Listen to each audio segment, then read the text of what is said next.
안녕하세요. 튜묵입니다. 4월 1일은 만우절이었죠. 그동안 있었던 일들을 보면은 참 만우절 때 돼가지고 차라리 그동안 있었던 거 다 거짓말이었어 라고 했으면 좋겠는 일들이 많았는데요. 코로나19도 역시 마찬가지고 금융시장에 있었던 많은 악재들도 역시 마찬가지죠. 하지만 참 아쉽게도 4월 1일이 지나서도 거짓말이 아니라 많은 것들이 현실이었고요. 이슈들도 멈추지 않는 것 같습니다. 좋지 못한 방향으로 말이죠. 그럼 4월 첫째 주 이슈 하이라이트 시작해 보도록 하겠습니다. 첫 번째 이슈는 원유 감산 합의에 대한 이야기가 나와서 투자 시장이 들썩였는데요. 그 이야기를 한번 해볼 거고요. 두 번째로는 다만 이 감산이라는 이야기에 대해서 과몰입에 주의해야 한다라는 투자 시장에서의 경고음이 많이 들려왔었습니다. 그럼 대체 왜 그랬고 결과적으로 어떻게 진행되고 있는지를 간단하게 살펴볼 거고요. 마지막으로 4월 첫째 주에 또 있었던 실업수당 청구 건수에 대한 이야기인데요. 결국 미국은 지난 2주간 1,000만 명이 실업수당을 받아가게 되는 실업을 겪게 되는 일이 벌어지게 되었습니다. 자, 그러면 첫 번째 이슈 들어가 보도록 할게요. 유가 전쟁, 코로나19를 제외하면 가장 큰 이슈였고 이것 또한 역사적인 하락 기록을 남길 만큼 자체적으로도 큰 이슈이긴 했습니다. 기름의 가격인 유가가 약 50불에서 20불까지 폭락을 했었죠. 반대로 이야기하면 이 유가라는 것이 다시 정상적인 가격인 40불에서 50불 안팎까지만 회복된다고 해도 경기 침체에서 회복하는데 좋은 계기가 될 수 있지 않을까 싶은 정도입니다. 쉽게 말해서 유가, 즉 기름 가격의 회복은 투자 시장에 좋을 것이라고 예상 가능하다는 거죠. 그런데 바로 4월 1주차에 이 유가를 큰 폭으로 상승시키는 일이 있었습니다. 그리고 주식시장도 긍정적인 상승을 이루어냈었죠. 무슨 일이었을까요? 빼놓을 수가 없죠. 바로 미국 도널드 트럼프 대통령의 미국 현지 시간으로 4월 2일 목요일 SNS에 올린 글이 화제가 된 것입니다. 물론 언론사에서도 이것에 대한 귀띔이 있긴 했었죠. 우선 이것을 이해하기 위해선 유가 전쟁에 대한 영상을 보지 않으셨다면 꼭 봐주시길 바라고요.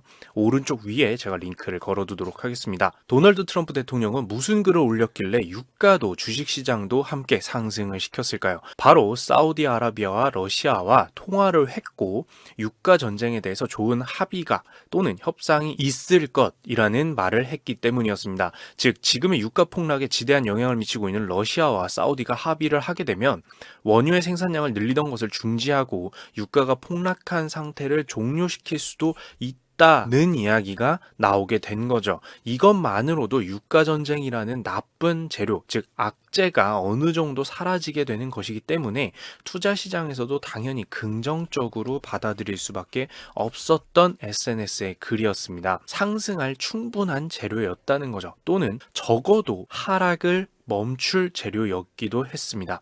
그런데 여기에 더해서 뒤에 말이 더 있었습니다. 트럼프 대통령은 그냥 유가 전쟁에 대해서 합의할 것에서 말을 끝낸 게 아니라 나아가서 사우디와 러시아가 생산량을 늘렸던 증산을 멈추고 아예 이참에 원유의 생산량을 줄이는 감산까지도 한다. 그것도 찔끔찔끔이 아니라 약 1,000만에서 1,500만 배럴 정도를 줄여줄 것이다.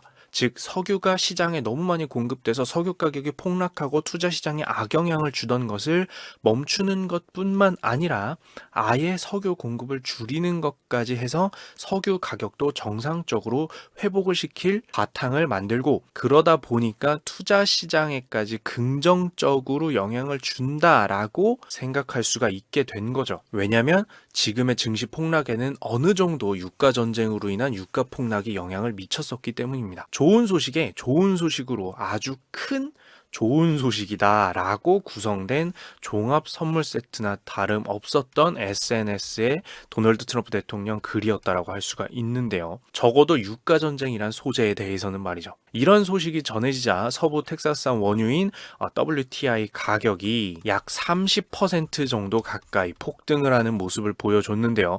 지난 4월 3일 약 20불에서 26불 수준까지 치솟았기 때문입니다. 그리고 여기에 이어서 러시아 푸틴 대통령이 러시아 현지 시간 4월 3일 석유 수출국 기구인 오펙과 그 외 산유국들과 협상을 맺을 준비가 돼 있다라고 말하고 미국과 이 문제를 협력할 준비도 돼 있다라고 말하면서 유가 전쟁의 종식에 대한 기대감이 시장에 더더욱 지속적으로 이틀간 영향을 미치기 시작을 했습니다. 그만큼 미국이 러시아와 사우디아라비아 사이를 중재할 것이다라는 게 얼마나 시장에 큰 영향을 미치는지 알 수도 있고 러시아가 이거에 호응하는 듯한 모습을 연속적으로 보여주면서 투자 시장에서는 굉장한 기대감이 부풀어 오를 수밖에 없었던 4월 첫째 주라고 할 수가 있는데요. 그러다 보니까 유가의 반등, 플러스 30%에 가까운 반등에 러시아 푸틴 대통령의 말로 세계 증시 역시 순간적으로 플러스 상승하는 모습을 보여줬습니다. 추가적으로 이야기하겠지만 이 4월 2일부터 4월 3일까지 여러 가지 나쁜 뉴스가 있었음에도 불구하고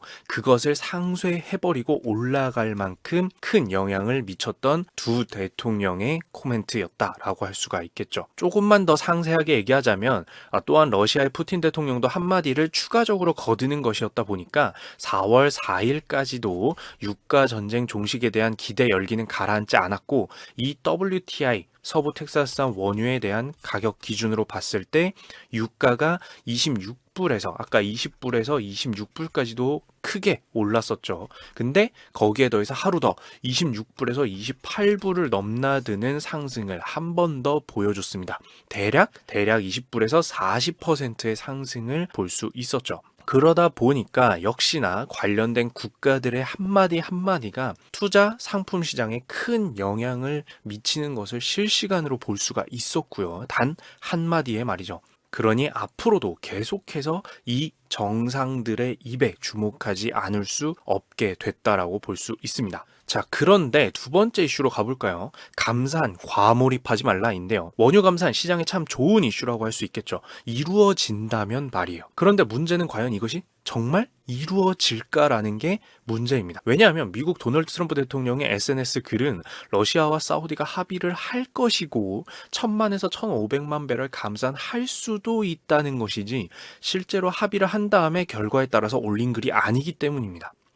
가장 심각한 경우로 생각해보면 그저 미국의 바람일 수도 있었다라는 거죠. 러시아 푸틴 대통령이 합의할 준비가 됐다는 것도 마찬가지였습니다. 어디까지나 준비는 되었다는 것일 뿐이지 그것도 마음이 준비는 됐다는 것 뿐이지 결과적으로 감산 합의가 된 것은 아닌데요. 미국과 러시아의 대통령이 합의에 대해서 긍정적으로 언급했다는 점이 시장에 좋은 영향을 미치는 것까지는 분명히 맞지만 조심해야 할 것은 그것이 이루어진 것은 단 하나도 없다라는 점입니다. 그래서 투자 시장에서는 유가 전쟁이 종식되고 세계적으로 원유 감산할 것이란 기대가 너무 높아선 안 된다는 우려의 목소리도 매우 높게 나왔는데요. 이것에 대해서 왜 트럼프 대통령이 그러할 것이다. 러시아 푸틴 대통령이 우리는 마음의 준비됐다라고 하는데도 불구하고 전문가들은 분석 결과 이건 너무 믿어선 안 된다라고 했을까요? 조금씩 간단하고 쉽게 알아볼게요. 첫 번째, 그 이유로는 합의라는 것이 현실적으로 바로 되겠는가입니다.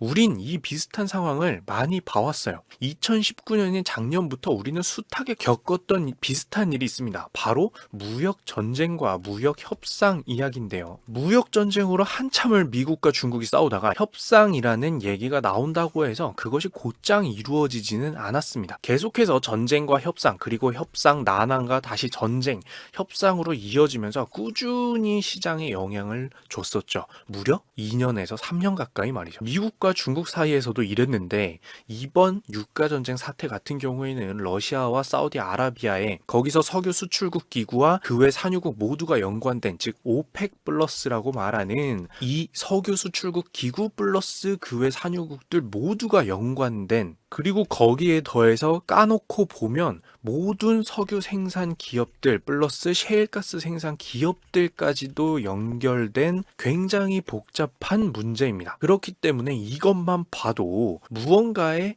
협상이 그렇게 바로 잘 돼서 바로바로 문제가 사라질 것이라고 기대하기는 너무 어렵지 않냐? 당연히 어려운 것 아니겠냐라고 생각을 해야 된다는 거죠. 그리고 두 번째로 원유의 가격, 즉 유가가 얼마여야 한다는 것에 대해서 정하는 오펙, 석유 수출국 기구의 행위는 사실은 담합입니다. 담합이라는 것은 쉽게 설명하면 기업들이 서로 우리 비슷한 상품들 파는데 전부 가격을 통일해 올려버려서 소비자의 가격 선택권을 없애고 이득을 취하자라는 뜻입니다. 그렇기 때문에 이것은 엄밀히 말해서는 미국의 대통령 입장에서 오펙의 이런 담합 행위를 인정하면서 야 너희 그래 가격 다시 고유가로 만들어 라고는 할 수 없는 시장 경제에서는 범법에 가까운 행위로 치부하는 행위입니다. 그렇다면 미국 대통령의 입장에서는 이것을 공식적으로 지지하거나 돕는 행위를 하기는 매우 힘들지 않을까라고 볼 수 있는 거죠. 실제로 미국의 경우 과거에는 이 오펙의 행위에 대해서 반독점법을 적용해서 뭔가 엄벌을 하거나 제재를 해야 되는 것 아니냐라는 이야기가 나왔을 정도로 이 가격을 고의적으로 조정하는 행위에 대해서는 사실 지지하기가 어렵지 않겠냐라는 것입니다. 그리고 세 번째로 미국은 미국 내의 석유 생산 기업들한테 생산량을 조절하라, 즉 감산하라라고 명령을 기업들에게 하기가 힘듭니다. 이것은 앞서 얘기한 담합에 대해서 미국이 지지할 수는 없는 것과 비슷한 건데요. 국가가 상품의 생산량을 규제하는 이 행위는 앞서 말한 바처럼 시장의 자유를 높이 사고 있는 미국의 시장 경제에서는 이루어지기 힘든 행위라고 볼 수가 있습니다. 1970년인 약 50년 전에 단 한 차례 있었던 경우를 제외하고는 기업들에게 생산량을 조절하라는 명령을, 즉 정부가 개입하는 정부 개입을 통해서 산업을 좌지우지하는 행위는 미국에게 또는 시장의 자유를 존중하는 국가들에서는 인정받기 힘들고 현재 이 석유 생산 기업들과 여러 에너지 관련 기업들 입장에서도 정부 개입을 원치 않는다라고 공개적으로 얘기할 만큼 꺼려지는 행위라는 점입니다. 조금 이해하기 쉽게 예를 들어보자면 우린 되게 자유를 존중하는 국민의 자유와 의사표현의 자유를 존중하는 국가야라고 하다가 갑자기 필요해지니까 너희 자유를 좀 억압해야 되겠어 라고 하게 된다면 그게 과연 맞는 행위인가라는 반발이 나오겠죠. 그리고 마지막 네 번째로 현실적으로 석유의 생산에 대해서 전 세계가 협심한다? 합심한다? 결국 까놓고 보면 그 국가의 안에서 소속되어서 이 석유를 생산하거나 판매하고 있는 기업들은 모두 다 매출 극대화가 목적인 기업들일 뿐입니다. 그러면 이 기업들 입장에서는 이번 기회에 비싸게 생산하는 작은 기업들이나 중소기업들 또는 경쟁력이 없는 기업들이 싹 망해서 자신들의 시장 점유율을 올리는, 즉 경쟁자가 자연스럽게 제거가 돼서 값싸고 많이 생산할 수 있는 기업들이 자연스럽게 시장을 지배하고 싶을 텐데, 예를 들어서 다른 셰일가스 생산 기업이 망하면 석유 생산 기업들에게는 멀리 봤을 때는 아주 시장을 잘 지배할 수 있는 큰 이득을 가져다 주는 일인데, 전 세계에서 이것이 확실히 규제되고 합심돼서 세계 시장을 살리기 위해 너희가 유가를 올려야 된다라고 설득하고 그걸 따르도록 만드는 것이 과연 쉬울까라는 문제입니다. 누군가는 생산량을 줄이고 가격을 올리는데 동의를 하고 함께 한다라고 하더라도 그 사이에서 어떤 기업들은 야 우리가 더 싸게 제공해 줄 테니까 우리 거 사, 우리 기업은 또는 우리 국가는 야 여전히 싸게 팔아서 우리가 더 팔면 되잖아, 우리가 시장 지배해버리자, 남들 밀어내버리고 우리 국가 또는 기업은 남들을 다 이겨버리는 거야 이참에 라고 하게 될 수도 있다라는 거죠. 즉 모두가 딴 생각 없이 합심을 하는 것이 매우 힘들지 않겠느냐라는 얘기가 당연히 나올 수밖에 없습니다. 왜냐하면 이것은 상품 가격에 대한 이야기이기 때문이죠. 어떤 정의가 아니라요. 그리고 이 부분은 사실 세 번째 이야기에서 한 것처럼 미국 내부에서 미국 기업들을 규제하는 것조차도 힘들 텐데 전 세계 국가에게 그것을 바란다? 그게 과연 쉬울까라는 이야기가 나오는 것입니다. 더불어 한 가지만 더 알아보자면 만에 하나라도 1000만에서 1500만 배럴 감산이 이루어진다고 하더라도 문제는 현재 코로나19에 의해 원유를 원하는 수요가 줄어들고 있는 상태이기 때문에 만약에 협상을 통해서 감산을 해서 줄인다라고 해도 여전히 원유가 넘치는 겁니다.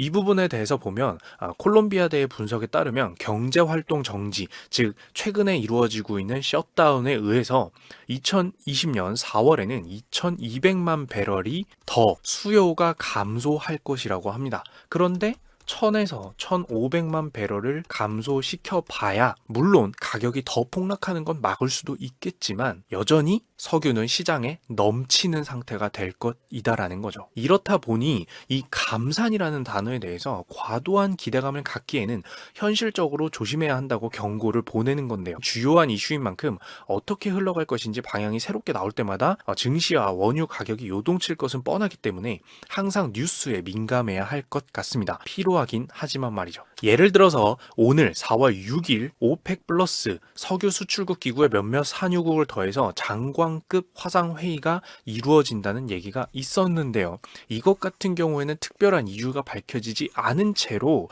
4월 9일로 이 장관급 회의가 연기가 되었다라고 합니다. 이런 것만 봐도 뭔가 불안해질 수 있고 이 불안이 시장에도 나타나서 다시 하락하는 거 아니야? 라는 생각까지 할 수 있기 때문에 이런 뉴스 하나하나가 중요한 거죠. 왜? 협상을 빨리 하면 차라리 좋을 텐데 그것을 연기했다라는 것은 부정적인 이슈가 될 수도 있고요.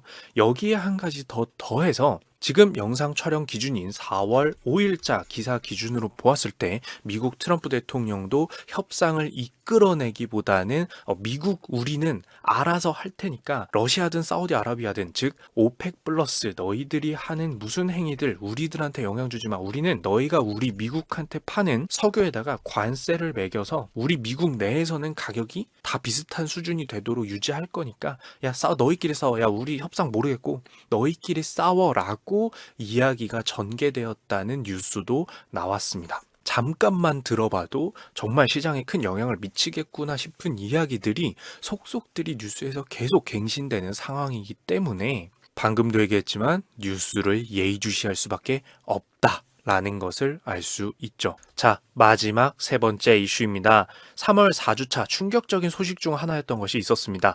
미국의 실업수당 청구 건수, 즉 해고당했을 때 신청하는 실업수당이라는 것의 건수를 보면 얼마나 많은 사람들이 해고당했는지를 알 수 있기 때문에 매우 예의주시하는 지표가 되게 되는데요. 이 실업수당 청구 건수가 기존 계속되어던 20만 건 정도에서 약 328만 건으로 한 주 만에 16배가량 상승해서 나타난 건이었죠. 그리고 이것은 역사상 사상 최대치였습니다. 그만큼 많은 사람들이 순식간에 해고되었다라고 생각하면 되는 지표였죠. 그리고 3월의 마무리와 함께 찾아온 4월 1주차에도 당연히 이 실업수당 청구 건수는 발표가 되었는데요. 자, 그런데 이 수치를 한번 볼까요? 지난 4월 2일에 미국 노동부에서 발표된 내용에 따르면 미국의 3월 22일부터 3월 28일까지를 집계한 결과가 4월 2일에 발표가 난 거죠. 한 주간 미국 실업수당 청구 건수는 약 665만 건이라고 했습니다. 네, 잘못 이야기한 것도 아니고 잘못 작성한 것도 아닙니다. 방금 이야기했던